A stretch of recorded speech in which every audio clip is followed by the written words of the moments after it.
People who have genuinely ruined their life. What is your story? My neighbor across the street, she was married and had a daughter. She decided to cheat on her husband and abandon their daughter at a water park.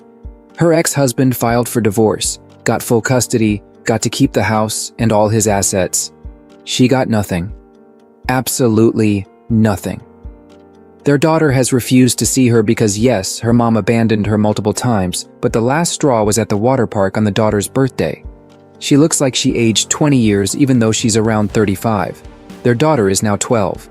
The mom works at a Menards, and I think a restaurant. Her parents made her get a job rather than sit at home.